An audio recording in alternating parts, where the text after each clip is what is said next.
That we've been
Okay, don't look over there, look over here. I heard fourth wall. Good evening, everyone. Welcome to the Midtown Scholar Bookstore. My name is Amanda, and I'm the events manager here at the Scholar. Thank you so much for joining us tonight. We're happy you're here, and we hope you enjoy tonight's program with Chuck Wendig and Nat Cassidy.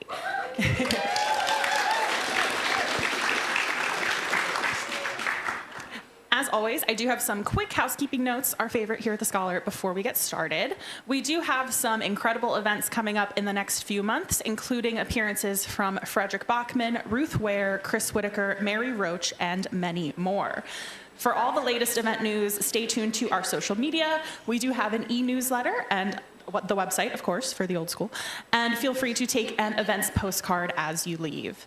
Lastly, we will be having a book signing and personalization immediately following the talk this evening. That will be with both Chuck and Nat.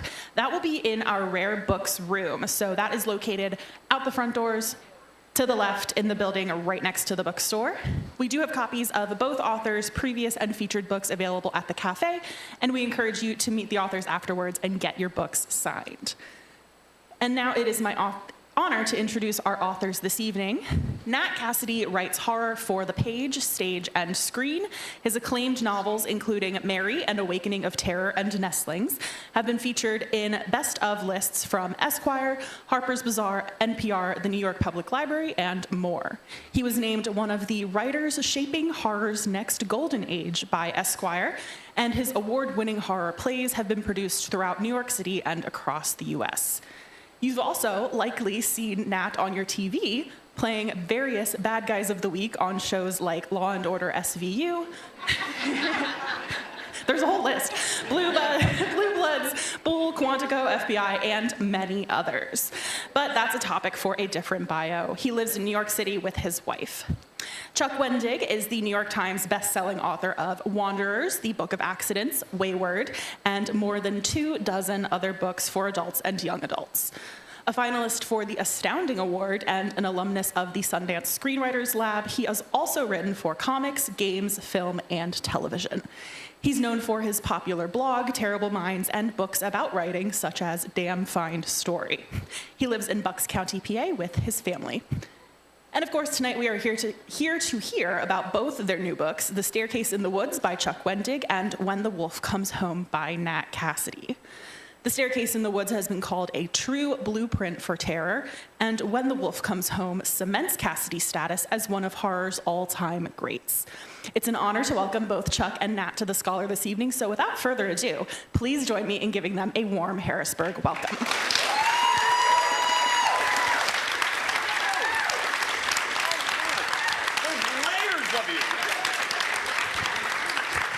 There's strata of people. You're everywhere. That's amazing. I stupidly brought my tea up with me, so I'm just going to hide that right there. We'll just drink it and sip it. Hi, Chuck. Hi, Nat. Hi, everybody. Oh, my goodness. Yeah, this is exciting. It's amazing to be here. It's amazing to be here. Look at all of these people. They're all here for you. What are they doing? No, they're here for us. They're here for us. Wonder Twin powers. That's right. Yeah. Activate audience. Yeah. Hi. Hi. Yeah. I would like to talk about this book. Well, I want to talk about your book. Well, we're going to do that. Well, I'm talking loudly and aggressively first. Damn it. All right. So okay. Enjoy it. I'll allow it. And I also have pulled out my phone because I have some notes about Chuck's book because it's that kind of book. Yeah. But don't worry that I'm like social media-ing while we're talking. He's checking email. I'm just, I got deals. Do you know I got deals to look in on? This book is so good. Thank you. I love it so much. This is a good interview so far. Yes. It's my favorite kind of interview, too. So I'm just curious, since we are here to celebrate The Staircase in the Woods, how many people have read this book yet? Okay. All right. This book poses a serious conundrum to talk about. And I think I could say you have the same problem. Yeah. In that about, I don't know, a third of the way, half of the way through. Third of the way through, I think, is on both books. Yeah, it becomes kind of a different book. It's some shit happens. Yeah. Some different shit happens. We'll call it leaving the flap material behind. So I was curious if, to begin this conversation, you could A, tell us what you want us to know about Staircase in the Woods. What is the Chuck Wendig approved info dump of Staircase in the Woods? And then also what your process was like writing it, especially. I'm especially curious, having just gone through this myself. Like, did you envision the second half of the book and then write a beginning to fit that, or were you just writing the appearance of a staircase, et cetera, and then discovered the second half as you were writing it? Okay. So the first thing, I mean, the pitch in the book is like the whole, in the 90s, 5 kids camping, they find a staircase in the woods, one goes up, it disappears. Fast forward to the future, to now, the adults, the 4 remaining adults, find a second staircase. What do? Sort of my pitch, my loosier-goosier, like the one where you're like, I did acid, let's talk. Like no, but it's really about this. Like, it's definitely my friendship is magic book, but also like friendship is really hard. Adult friendships are really hard. I feel like, so many books are very good at telling stories about romance and those kinds of relationships and breakups, but we don't really talk about friend breakups. I feel like friend breakups is a really sort of a cataclysmic thing. Like, even if it's that, like, the we grow apart kind of thing, or like we had that shattering schism that ruined our friendship and we're left in pieces. I just wanted to touch on that and have that kind of in the story. And of course, because I'm a monster tied around a mysterious staircase in the woods, that the broken friendship is in part because one of these stupid idiots went up a staircase and disappeared. So that's sort of the general gist of that. The process was like, I'm a very stupid writer.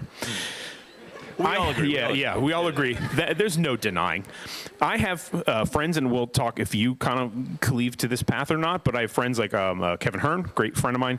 He will write, he's like, I'm going to do chapter 5 today. Chapter 12 tomorrow is the one I want to do. And then he just kind of bebops around, and then a book sort of grows up like a beautiful garden. That's like me lost at the mall, not sure what I'm supposed to buy. Like, why am I in the candle store now? I don't know how I fucking got here. So I have to start at the beginning. And so for me, the journey is like I start where they start and I go where they go. And what happens in the back sort of half of the book, what happens at the top of the staircase was something, I kind of knew going in what that was going to look like, but I didn't know the rules of that place. I didn't know how it operated exactly. And so that was the thing I discovered alongside the characters. And for me, I think the advantage of that is that while it's because I'm a stupid person, it lets me follow along with the experience of the readers. So like I am following the rhythm of the book the same way that you're going to be following the rhythm of the book. So I can kind of evaluate as I'm going, like, we're on a roller coaster here and we're going up and down and we're taking the corkscrews and the loop-de-loops, but I need to know, like, when it's time to do we're slowly climbing the hill, now it's time to drop it, it's time to release all the oxygen, and then it's time to set it all on fire and burn everybody up. Like, I kind of have a sense of the pacing, the rhythm, so I know when it's time to pull back on something or accelerate ahead. So ideally, that's what's kind of getting me there. So what is your answer to that question? Because, like, first of all, how do you pitch the book besides just what's on the covers?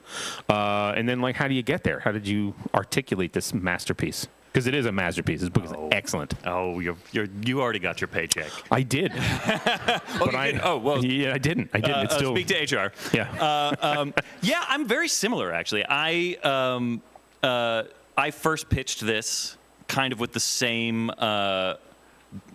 back of the book material, the same premise of like, okay, this is about a struggling actress who discovers a little boy in her apartment backyard, and she tries to rescue him from what seems like an abusive situation, and before she can get his story, the kid's father shows up, turns into a monster, and slaughters everybody, and now they're on the run. And it's a cross-country road trip, escape for your life sort of deal. Tale as old as time. But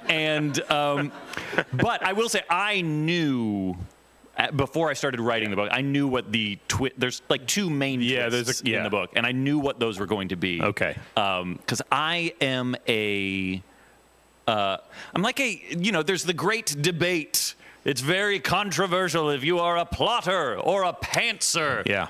And I'm curious if you feel similar, but I feel like that distinction is meaningless? Yeah, totally meaningless. Yeah, it's basically meaningless. Because even if you're pantsing, that's you plotting. Yeah. It's just like, are you plotting in the outline phase or are you plotting in the first draft phase? Yeah, and even if you're quote unquote doing an outline or something like that, you're still making that up as you go along, and you're still gonna deviate and drive off the highway and probably crash into a barn. Yeah. That's what I do. I plow through barn after barn after barn in my outlining. So I will do an outline just so I know, just so I have like, a bird's eye view schema that I'm looking at. Yeah. And then you get in there and you start like actually creating the characters and seeing how they're interacting with the world. I sometimes call it the Plinko chip of character development, because it'll just, you think you're just going to drop it and it'll wind up down there, but it goes like bing and then boom and then bam. And here's a memory that I didn't realize they were going to have, and here's like an artifact on their desk that changes their character completely. And so you discover that as you go. Yes, exactly. Yeah, that's awesome. Exactly. And then you have to like re-outline. And then re-outline. Yeah. And then re-outline. Right. Been there.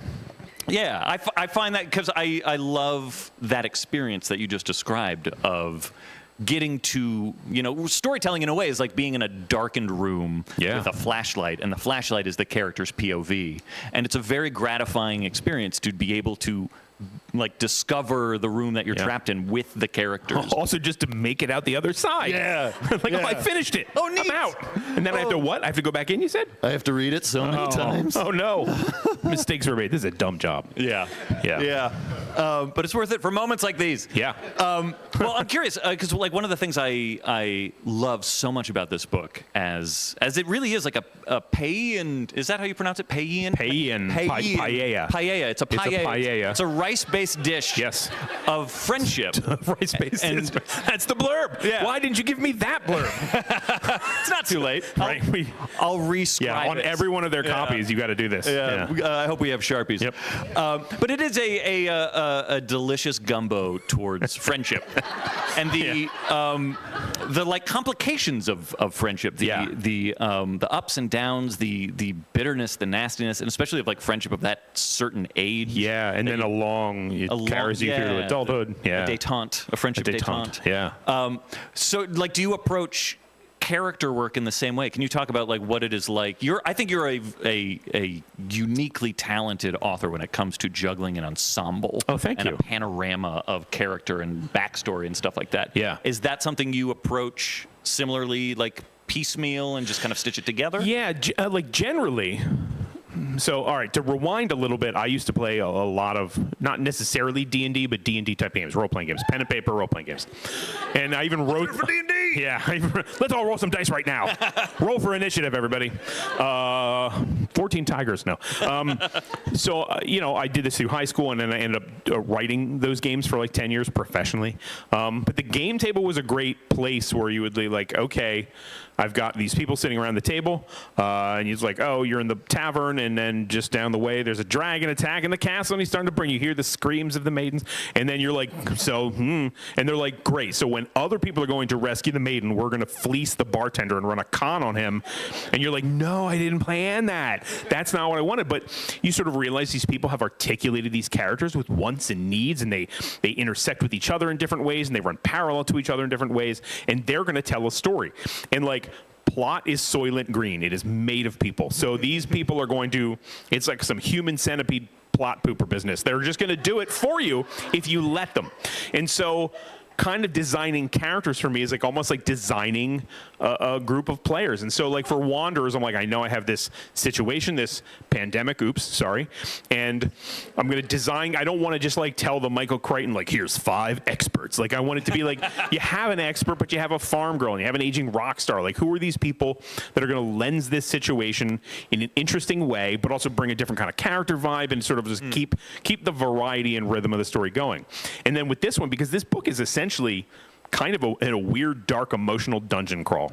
I kind of designed them from like an emotional standpoint. Like who are they, not necessarily in their roles in the world, but like what is their emotional role? What is their relationship to each other? What's going to maximize tension?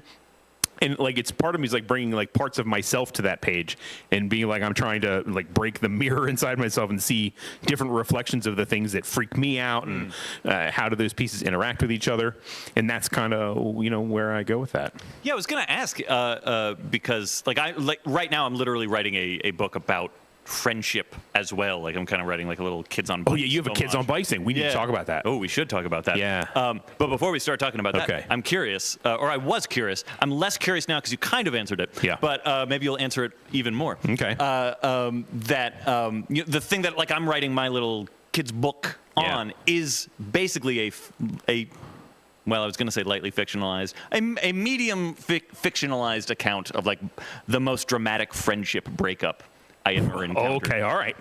Yeah. And so reading, Juicy. Yeah. You got to wait for the book. I know, young man.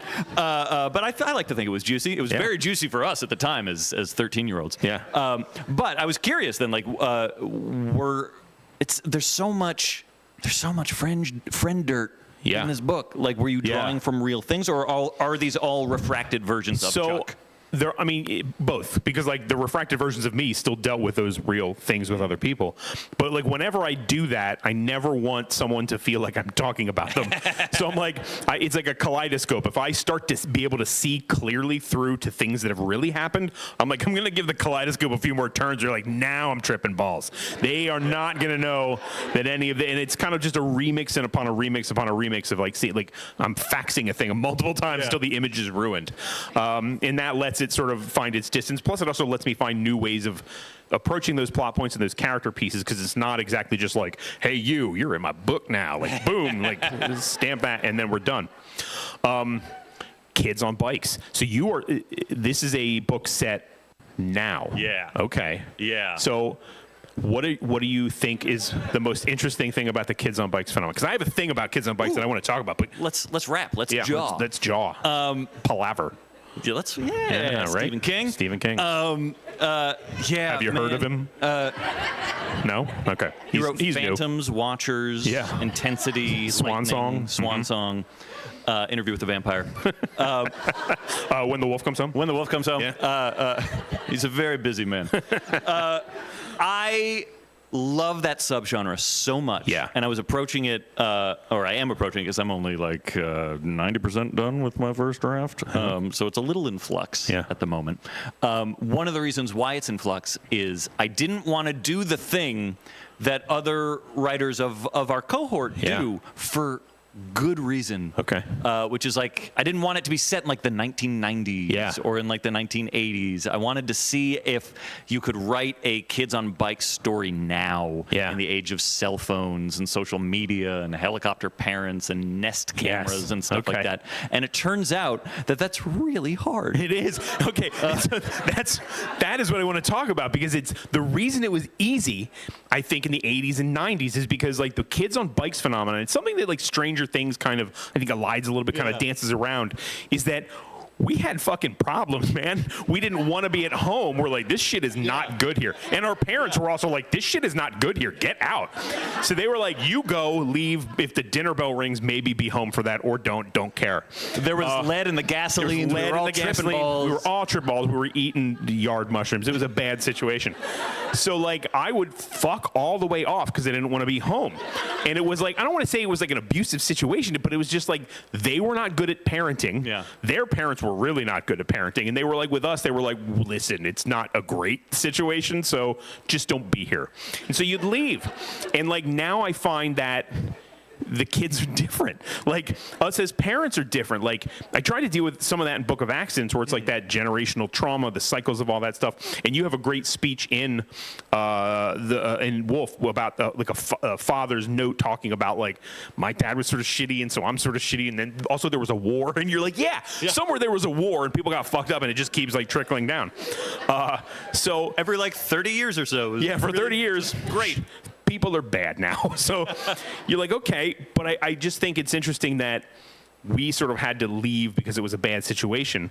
But like now the parents are a little more enlightened, I guess, because therapy is like, okay, you can do therapy and no one's like, ooh, that's kind of a dicey maneuver. Like, everyone seems to do it. Everyone has a good time doing it. We're all learning a lot of stuff. So that complicates the kids on bikes thing. So how, like, are the kids healthy? Are they all right? It's a Nat Cassidy book. So no, definitely not. And they're all doomed. Yeah, they're all doomed. But it's interesting. One of the things I've been finding that is really interesting about exactly what you just described, which was to a T, that is, I think, the thing about the kids on bikes subgenre that is so delightful. It's like kids going off on adventures, and the adults aren't bothering them. Yeah, but also it's because it's a bad situation. Right. Like this adventure, finding a dead body is way better. Yeah, exactly. Yeah. Like, finally, some relaxation. Finally. Let's go find Ray Brower and relax. Exactly. Woo. But I have found, and I'm not a parent, but I've played one on TV occasionally. I like to think that I'm your son. Yes, yes.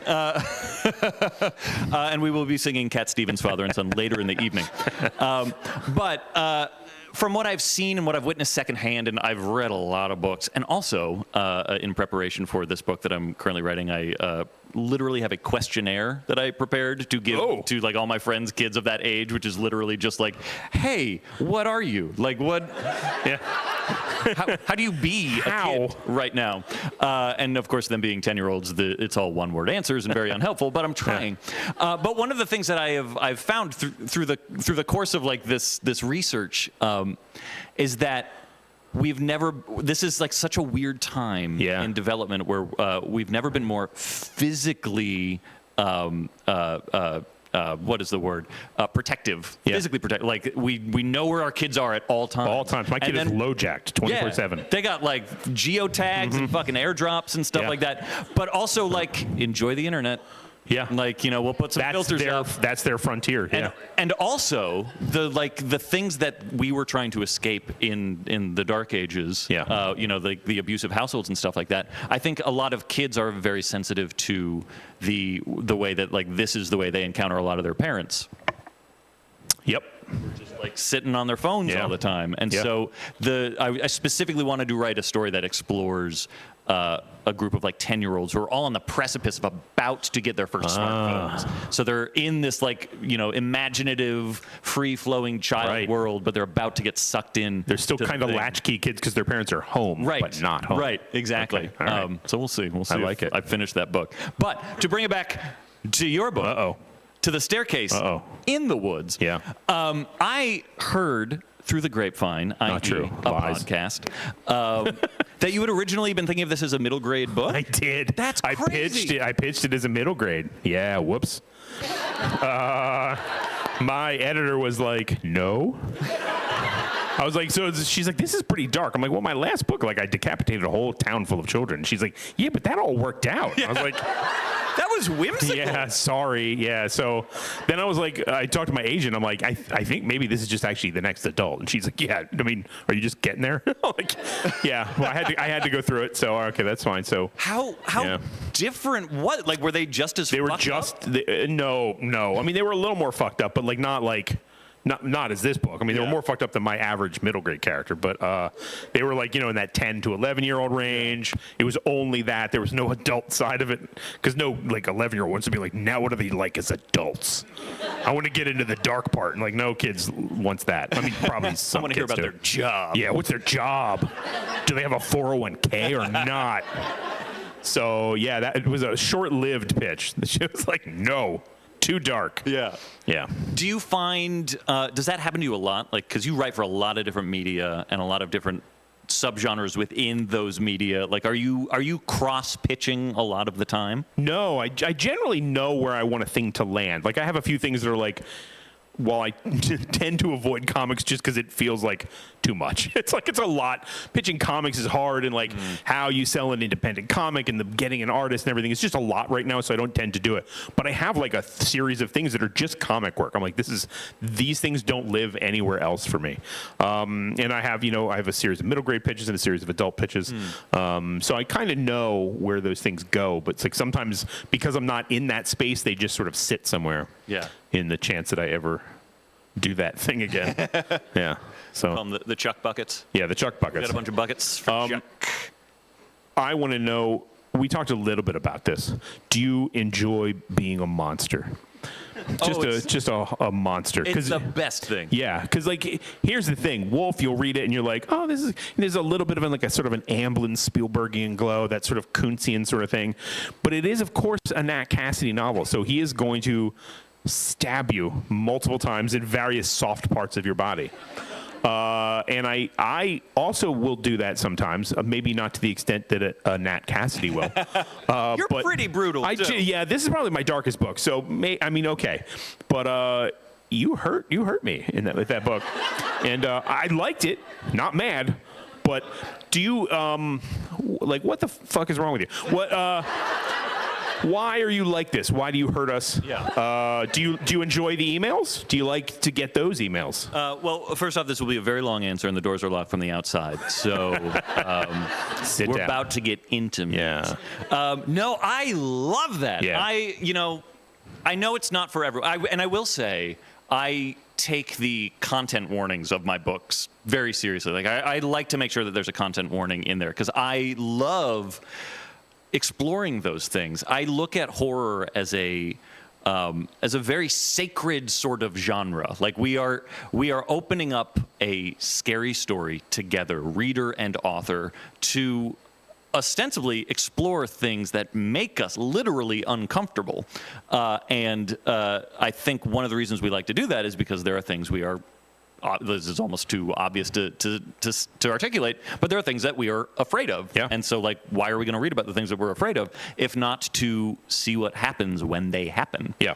And so I love to make those things happen. And yes, I am the sort of person who derives pleasure out of that, a certain sort of glee. Yeah. But it is, I feel like it serves two purposes. Yes. It's for the people who, the sickos like us, Right. who are entertained by that. That's one purpose. And then for the people who, are coming to this from a more cathartic place, or from a, maybe even a more tentative place of do I want to see if this thing happens? Then it's treated with enough respect that it's. Even when the rug is pulled, ideally that reader who's about to have their head meet the floor will be like, well, I see why he did it. It's a fair cop. It's fair. Yeah. It's fair. I'll take it. Yeah. But I mean, so and that's then they throw up. Yes, that's the I'm wearing a corduroy jacket in a fancy bookstore sort of answer. That is very hello, I know my literary buzzwords. There's also just the part that's people hate bugs, and I like to put bugs in my book. What there's like a do about it? A mean child version, and then the haughty adult. I get that. Yeah, that's fair. I have speaking of sadistic glee. I could ask so many questions. I'd never. To you now. But I want to talk about your characters a little bit. And there's one character, they're all protagonists, but Lore feels like one of the protagonists. Yeah, sure. And I found her super fascinating. Oh, thank you. And in part because she gets to give a lot of guff back to internet trolls. Yeah, and things she's like a game designer, so that's a fun job for a lady. Yeah, game designer on the internet. Nothing. That's always just fun.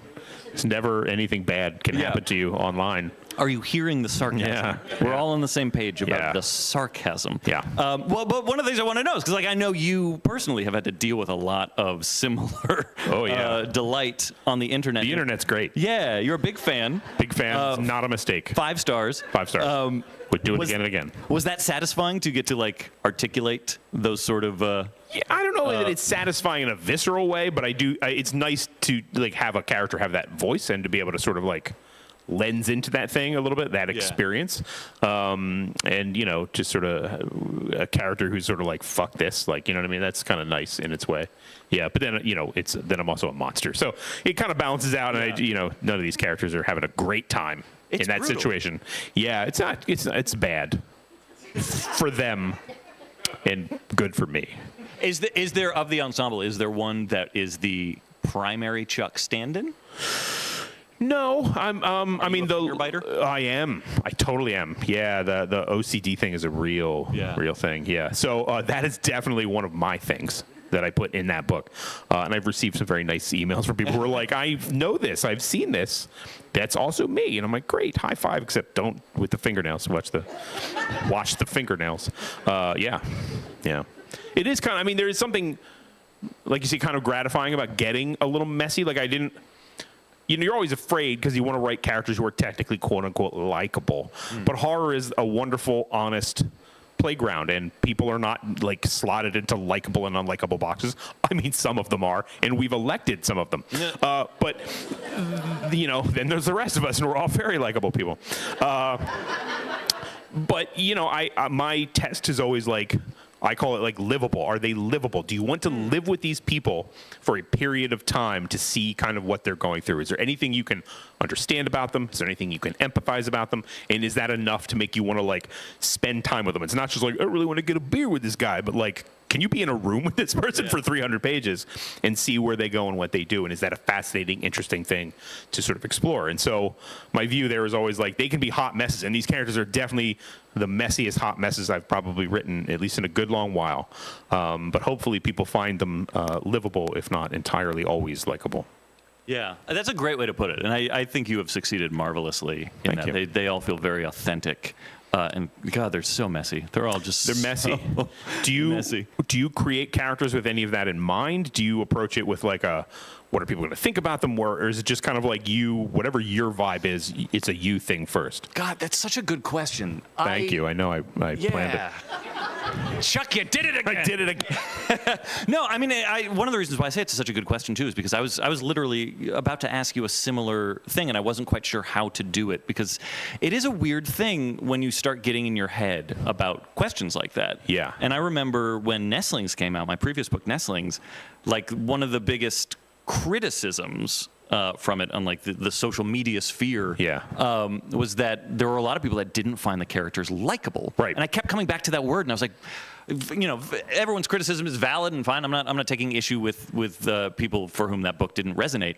But I just kept getting stuck on this idea of likable. Yeah. And like, this is a book about a couple who are dealing with paraplegia and postpartum depression, and they're hanging on by their fingernails. Right. What does that say if we don't like them? Yeah, why? Yeah, that's not why a do good. they have yeah, to that's be a bad. likable? Right, that's a weird situation. I think one of the fun things about this genre is that you get to see people in extremis, and you get to see how they react. Yeah. And I would say most of the time, that's not very likable. No. I mean, that's kind of the joy of it, is to see people be as messy and unpredictable as possible. Yeah. So yeah, like that, I do find every now and then, because that was such a frequent response to Nestlings, I don't let it affect me, but it does like pop up in my head every now and then. Yeah. Of like, likable. Like, are they likable? What is likable? Yeah. Well, do I like them? Do people like me? The thing that I keep. Do I like books? What am I doing? Do I like me? Yeah, do I like me? Are they lickable? Should they be lickable? Lickable? Should I cover them in salt? Yeah. Are we deer? Yeah. Am I writing for deer? Are they Oh my slugs? God. I've killed them. I've killed the slug people. You can't please everybody. No. The slugs hate it. The deer love it. But no, what I started to kind of realize was exactly what you were saying, that they like need to feel real. They need to feel authentic. They need to feel and real. of all things, I came back to. We've been talking about plotting and pantsing and things like that, because there are just like some objective rules to writing. Everybody knows. Everybody knows that, or you die. Yeah, exactly. You do it right, or you pay the price. Yep. Like, salute your shorts. Yeah. But Pixar, of all people, who are very formulaic to, I think, a good extent. Like they tell really good but very formulaic movies. They make them work. They have a list of rules for the rules of Pixar storytelling, and one of them is we like characters who try. And that, I think, to me, is good. Comes down to it. Yeah. Like, are these characters trying to do something? Yeah. It's interesting because, like, in horror film, there's a more punitive stance on characters. There's a lot more, this character is going to bite it because they made a bad decision. Yeah. And I don't find the that sin? Yeah, novels don't necessarily take that. I mean, you maybe get there eventually, but you empathize more with them because you're kind of in their head to some degree. You understand a lot of characters. I think the best writers do that, and you certainly do with these books. So, I mean, is that ever a thing you ever feel like you're like, I'm going to get this motherfucker? Like, I got you now. Gotcha. Guy I created. I'll show you for existing in my head. You jerk. I find this. I struggle to answer this without sounding too pretentious, but also just dive in. We're all friends. We're writers. We're allowed to be pretentious. That's what you paid for. That's what they paid for. They want the juice. You all paid, right? We get a cut at the door. No, I find this process to be very influenced by my acting training. And that acting training that I come from is very Stanislavski based. It's very character based. But what's different about it is it's not, this is for anyone who's also trained, you'll rankle. Isaac Butler's going to bust through the door and be like, this isn't accurate. But when you describe like the method, there's a shorthand for it that is not entirely accurate. But for all intents and purposes, method acting, as opposed to Stanislavski acting, is you like bringing yourself to the role in such a way that you're like, if my character's tired, I gotta stay up all night. I gotta feel the thing, and it's gotta like, if I have to cry, I have to dredge up the worst memory imaginable every night on stage and cry. And Stanislavski is more like, what would you do if you were the character? And it's acting. Yeah, exactly. What if you were acting? The great Laurence Olivier, Dustin Hoffman debate of '78, or whatever year that movie came out. And it still involves like certain like bringing of yourself to the material, but a lot of it is then informed by the artifices around it. And so I like to do that with character work of like, well, how would I behave if I were in this situation, I were this person? So it does become like a form of like role playing. Yeah, inhabiting role playing. Sure. Yeah, Okay. and then similarly to you, then what I'd like to do, especially having a background in playwriting, which is like very much emphasis on the character arc. What is the character going through in the course of this play? I usually will like have a premise, and then think what is. As you've kind of just described, like what is the worst person to go through this premise, and how will it change them? Right. And then it just becomes a sort of experiment in pushing and prodding this person to see how different you can make them by the end. Okay. I dig it. Yeah. We're going to segue into a Q&A in a second, but will you tell us what you're working on next? What you got coming up? We both have a story. We do. In a little anthology. A little tiny anthology. Tiny 800-page anthology. Based on a huge, even larger. Yeah. It's like two Wanderers. Yeah, double Wanderers. So I have a short story. We both have a short story in the upcoming End of the World as We Know It anthology based on Stephen King's The Stand. Yes. It's the first authorized anthology set in the world of Stephen King. He's writing the intro. Where I assume he just praises the two of us. I do, yeah. That's how I'm going to always, I'm never going to read it. I just want to know it in my heart. That's coming out in August. Yeah. And then after that, I just got to finish this fucking book.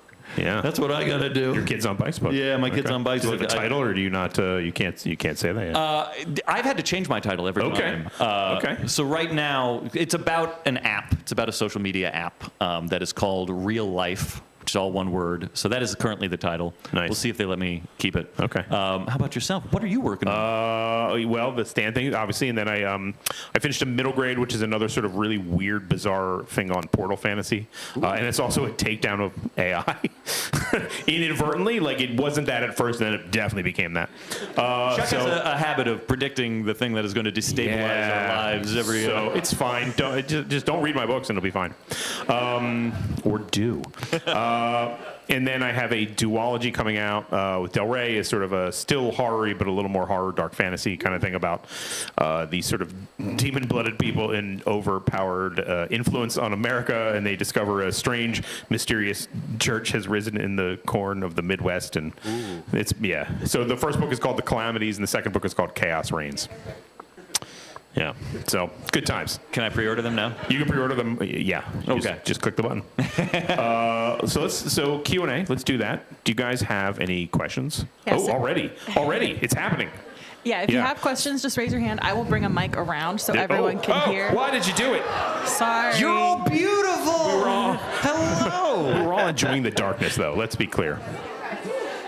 That was very like last call at the bar energy. Yeah. Yeah.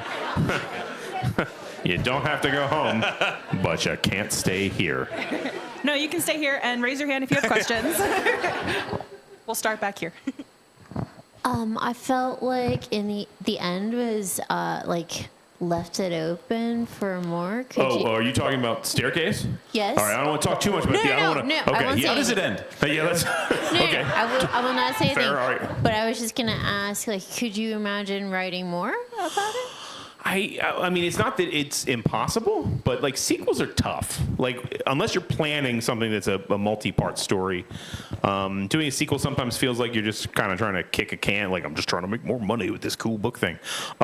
If people really came out for the book and really loved it, and then I was like, oh, I've got this story in mind. Like Wanderers and Wayward was like that. I had Wanderers and no intention to write a sequel. It was a standalone book. Wow. And then I was like, it did really well, which was good. And then I was literally flying out the first week for tour, to tour that book. And I like on the plane ride, I had the whole second book come to me. So I was like, well, I think I need to write that. And then Del Rey was like, you need to write that. And then no one knows there's a sequel to that book. So it was a mistake probably, because sometimes I'm like, there's a sequel. And people are like, what? I'm like, yeah, there really is. So probably not, but never say never. Hi. Hi.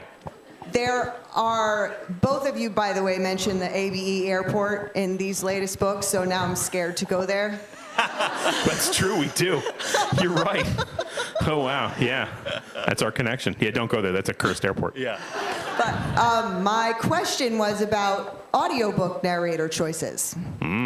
And do you pick? Do you use the same person all the time? Like, I know you narrated a little bit in the middle of yours. Yeah, a little bit. And then, Chuck, you chose for 2 different narrators. So, like, how do you do that? I'm curious if you have a similar experience, but for me, it is usually you get input. Yeah. You don't get final say, but you kind of get veto power. And what has happened with me each time, and I've been absurdly blessed with amazing audiobook narrators. As I listen to a lot of your audiobooks too, and they're phenomenal. Thank you. Yeah, I got pretty lucky there. Yeah, the Staircase audiobook is great. But usually you'll get like a bunch of auditions, like 5 auditions, and they'll say like, here are the people we're considering. And as a voiceover actor myself, like sometimes I'm able to be like, I think this person might be great. I've worked with this person, or I enjoy this person's work, or something like that.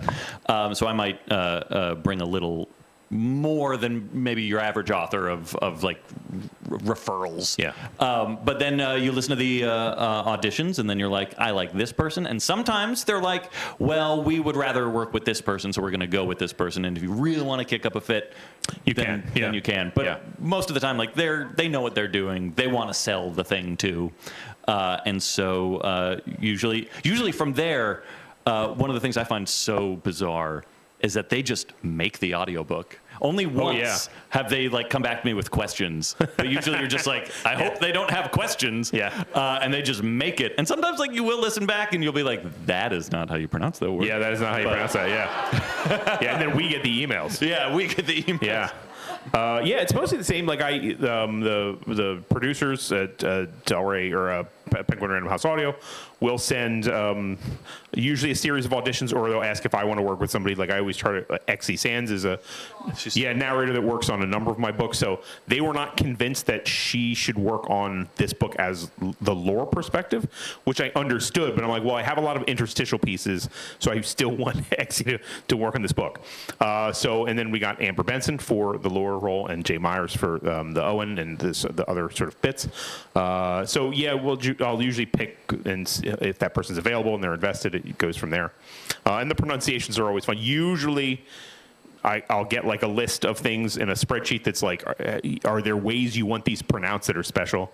Sometimes I won't. Like in the Black River Orchard book, there's an old grocery store called Gennardi's in Pennsylvania. You have it here still, right? Or had it here, and it stopped. But the narrator pronounced it like Genuardies or something like that, and I have gotten comments just on that. People are like, that's not how that's pronounced, and I'm a little mad about it. I'm like, I didn't know that. I didn't listen to it. I'm so sorry.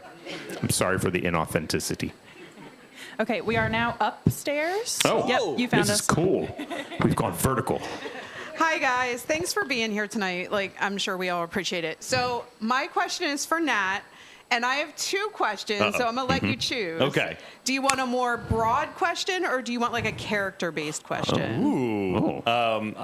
Dealer's choice. I'm up for either. See, you're making it I'm hard a Libra. for me. I can't decide. It is written in the stars. All right. So we'll go with the more character-based question. So you write women so well, and that's so hard to find with male authors. So my question is, when you were writing Mary, which is a lot about like premenopause, or Nestlings, which is a lot about postpartum depression, where do you research to get that perspective down so well? Well, thank you very much. I really appreciate that. That means the world of me to hear, and I appreciate that. To answer the question, I basically reach out to everyone I know who I think would shed light on that. I take blind spots very seriously, and especially when you're writing about something that is so inherent to a lived experience that I personally have not experienced. I take it as like job one to make sure that it's portrayed as authentically or as close to authentic as I can. And so for both of those books, I read a lot, and I also reached out to. I was lucky that my editor had gone through, both experiences for both of those books, and she is very aggressive at making sure I do not say anything ignorant, which I'm very appreciative of. And then we kind of cast around 2 different beta readers and things like that. So I am always inestimably grateful for anyone who is willing to take the time to be like, you're ignorant as fuck. Don't do this.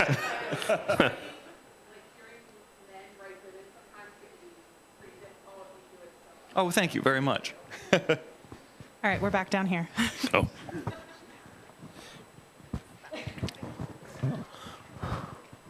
So for Nat, when you are writing a play script versus writing a novel, how is your process different? Just in not just needing to be able to portray the characters through only dialogue and not being able to necessarily be able to do as much discussion as you would in a novel. Yeah. I find that question fascinating. Like, I love that question. It's one that I think about all the time. And one of the reasons why I'm so grateful to have a background in specifically horror plays is because, like you just said, like when you write a play, you are literally limited to, unless it's puppet theater, and even then, it's the principle still kind of applies, that you're limited to things that only the human body can do and the human voice can convey. And because of that, you don't have a camera that can like hide the monster out of frame, and then you do a whip pan and go, wee! Like you can't do that on stage. It has to kind of be, if you are a horror writer for the stage, you have to find ways to create tension and dread out of circumstances and out of things that people are saying to each other. Usually it is, like you said, just like 2 people in a room talking. So when it comes time to like write a book, your special effects budget is unlimited. You can crash a helicopter into the White House while it's being eaten by a Tyrannosaurus, and you can just do that. It doesn't cost you a thing. Now I want to do that. Please put that in your next book. Well, you can't. You just have to do it with puppets, with felt. I mean, theater is great because you can also, like, in a play, you could there's a wonderful like bridge of believability where like Chuck and I could be like, we're in a car, and you'll just go like, okay, you're in a car. But if you want to like create like tension out of the event, you want to show the event. You can do that on the page, but I time and time again find myself coming back to the same lessons I learned as a playwright. So like, even though When the Wolf Comes Home is like a very garish kind of monster movie feel to it sometimes, the scenes to me that make the story actually work are the ones that could be done in like a black box theater between 2 people talking, and how it informs the audience on the context and what the thing that these people want is. So long answer, slightly less long. I find that the principles apply to good storytelling all the time, which is just you are watching people who feel authentic going through a thing and seeing how they react. Thank you. So, hi. So my question is for both of you, but maybe Chuck, start with you. So my favorite line from Wanderers is, you don't change anyone's mind about politics by hammering away at them. All that did was drive the nail deeper into the wall of their own certainty. Yeah, okay. And so my question is like, how do you change a person's mind, right? And I think the reason why I asked that in this context is because... I just write the books. Yeah. You didn't say that. The character did, right? I don't believe that. No. Yeah. So, and I think like storytelling is incredibly powerful. It's a powerful tool to influence people and to create empathy and to help a person like be in the shoes of another person, right? And so I think storytelling is a way to create influence and to like help us see a different perspective that we otherwise wouldn't have considered. Yeah. And so I like that line, and I think that I would love to hear from your perspective, both of you as storytellers. Like, what are your thoughts on changing minds through the medium of storytelling? I mean,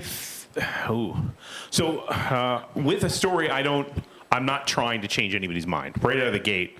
I'm not in a preachy perspective sort of way. Like, I don't have like a thing I want you to come away with believing that you didn't before. I'm okay with themes, obviously, and trying to, deal with big ideas and big, grapple with big stuff. But I don't want to necessarily be preachy, and that's especially true when you're writing for kids. You definitely don't want to be preachy because kids smell that immediately and they're like, cringe. So no cap. Yeah, no cap. Sigma skibbity toilet. But I have a 13-year-old, so thankfully he hates those. He's like, ugh, skibbity toilet, brain rot. He's always like, more brain rot, Dad. Dad, this is just brain rot. Don't pay attention. So yeah, I don't know. I don't set out to do it. It's not my goal. I certainly, on a social media sense or like a blog sense there, I have something that's a little more personal and I'm trying to say things.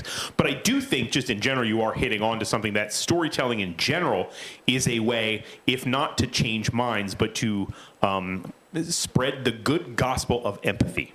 Because storytelling by its nature requires empathy to tell the story well, and certainly to read it, because you're to be like, hey, here's a pair of shoes, get in them and let's go for a run.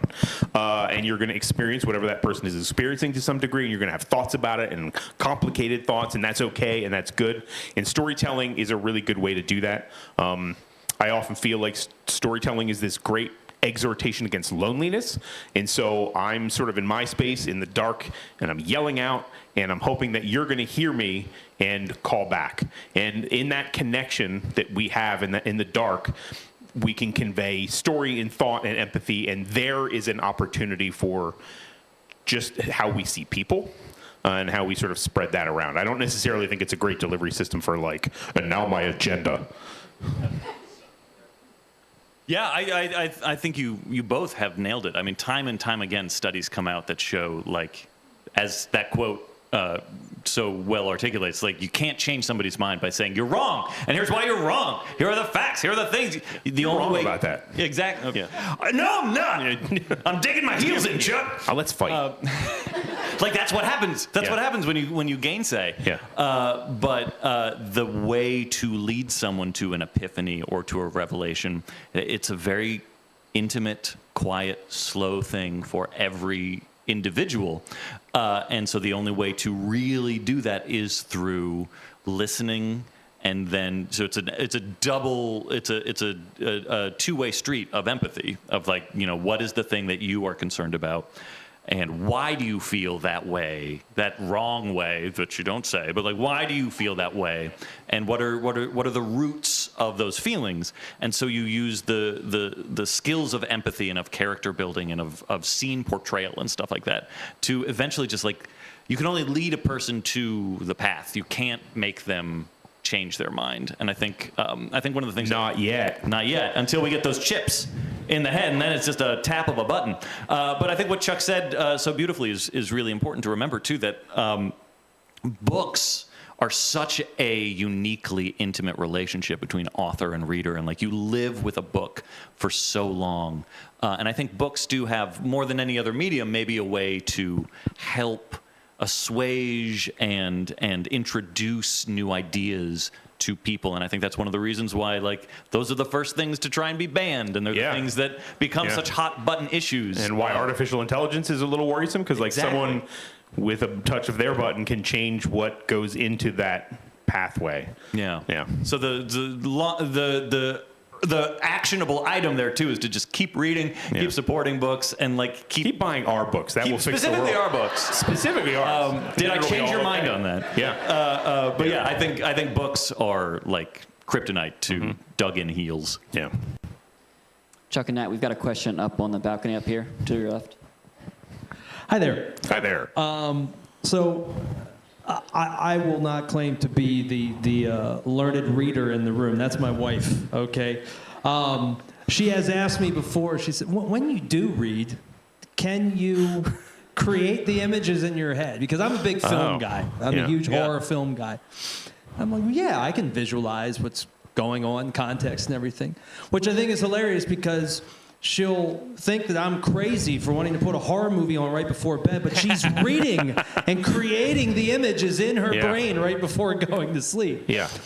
My question, though, is as just lovers of horror and the genre of horror, is there any particular film within, say, the past 5 to 10 years that you saw and profoundly was like, that gives me an idea? Like, obviously, you're not going to rewrite what's already been made, but some sort of theme that you were like, that took me by surprise, and I want to further explore that kind of idea. Like, that's a great idea that I could run with. Ooh, that's a good idea. Or that's a good question and a good idea. I got to start watching more. We got to watch some movies.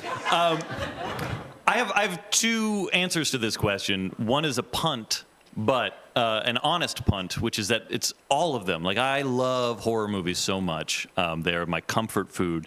And I think every time, one of the neat things about long-term projects like a book is you really do start to find your brain sets up a filter, and just like everything that comes, it's like a whale eating fucking krill, and you're just like, everything you eat could find its way into this book. And so like sometimes it's not so much like, oh, that movie gives me an idea for like a premise, but like, oh, that scene, that look, like, oh, that gives me insight into how I think that scene might go. And you find like all these little ingredients start filtering their way into the thing that you're thinking about.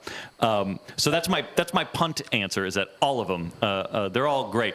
But one specific movie did pop into my head, which now maybe it's becoming two movies. This is just insight into my thought process and why it's hard for me to ever answer anything succinctly.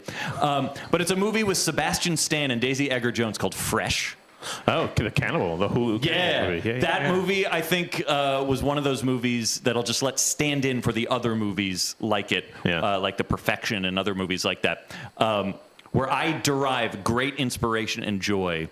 Much like when I read this book, The Staircase in the Woods, or when I was writing When the Wolf Comes Home, which is a movie or a story that starts one place and then by like the midpoint is just like, all right, do I have you? This is different. Right, we're not fucking doing that anymore. Like, we're doing a different movie. I love that. And if you throw a dance scene in there, all the better. Amazing. Yeah. I'll also sort of, did you say punt or bunt? I don't know, whatever it is. I'll do both of those things. I did an event last night at Doylestown Bookshop with Clay McLeod Chapman, and he had asked me in private, not this is like a private conversation, like, could you look at this on my back? It wasn't anything weird like that. He was like, we were talking about traveling, and I'm going on vacation with my family, and he's like, so do you vacation well? He's like, can you really vacation? And I'm like, oh yeah, totally. He's like, because he's like, I can't, I gotta work. I'm always kind of like, I gotta be touching the keys, I gotta be writing something. And I'm like, for me, I'm like, when I vacation, I go like antenna mode, I go receiver mode. Like, for me, it's time to sponge everything up, and then later I will wring it out. And I think film kind of works the same way for me, where I'm like, it's more of an ambient kind of a thing. I'm not necessarily watching something and being like, that has given me an idea. It's just, it's all kind of filling the tanks, and eventually, you know, I'm gonna use that and sort of burn a little fuel to see what comes out. But again, the non-bunt answer is that Midsummer, not specifically plot points from it, but the vibe of it, that sort of folk horror adjacent vibe, is something that kind of fed into Black River Orchard, a book about evil apples and crazy orchards, and sort of like, you know, just that sort of people following into some sort of a cultic situation that you don't quite understand what's happening. So Midsummer, there was a vibe there that I really liked about it, and like sudden arcs of brutality and transformation. I was like, this is fascinating. So yeah. Very uncomfortable. So uncomfortable. Yeah. Okay, we do have time for one more question, unfortunately. So if it can wait for the signing line, pester them Yeah. then. We're going to go right here. Oh, we're going right there. All right, this is going to be a really easy one. I have two sisters that live out west. One's in Boise and one's in Reno. They are both huge fans, and they They've want got to great know taste. when. We like them already. Yeah, and I wasn't sure who to ask, but since I'm a Libra, I'm just going to balance the scales. And this is directed at both of you. When are you going to be out west for a book signing? Oh. I think That's we for both just them. got We just got back from the West Coast tours. I And did, they yeah. missed you. You were in Phoenix and I was in Phoenix. We were both on the West Coast. Did you do any of the big Western states besides? I did. Well, it's funny. You said out west. I'm from Arizona, and so as soon as you said like Reno and Boise, I'm like, that's not the West. I'm from the West. So yeah, we went to like Arizona and California and stuff like that. I've never been to either of those states, and I would love to come. Yeah. Do they have couches? Yeah. Yeah. I'll tell you, man. There's a great bookstore in Montana called the Montana Book Company, and I love their energy and their vibe online. I communicated with them a lot and well, and they were like, "We want you to come out." And I was doing Black River Orchard, and I was like, "Yeah, I'll come out. That'll be fine. We'll figure this out." And then I'm like trying to figure out how to get to Montana, and that's already a problem because like you got to take like 7 flights. It's like a spiral. You like Montana, and then even once I got there, like, well, you're gonna fly into this airport, and then we're gonna drive 2 hours and pick you up. And then I was like, oh my god, this is a lot. But I'm like, okay, I'm doing it. And I went out there, and I was like, this is gonna be fine, right? I mean, it's Montana. I don't think it's my people, my vibe. It's gonna be whatever it's gonna be. But the bookstore is great. They're a great LGBT focused bookstore out there, and this is gonna be a hoot. So we're going to have a good time, whatever it ends up being. And then I got out there, and then they took me to the second floor where they're going to have the event, and they had like 60-some chairs set out. I'm like, oh, that's so sweet. This is not going to happen. But okay, cool. And then the event happened, and they had not only all those seats filled with people standing, and it taught me something really important about like going places where you don't usually think to go because those people are there. The readers are there, and they are not being well rewarded for being readers where they are. And so there is big value in trying to always make time and space to go into spaces you don't think to go. Great bookstores out there will host us. So if there's a couch, we're going to be there. All right. Well, with that, are you done? I'm sorry. Yeah. Yes. Okay. I'm sorry. It looks like you had more to say. I'm so sorry. Can we have a round of applause for Chuck and Nat? Thank you, guys.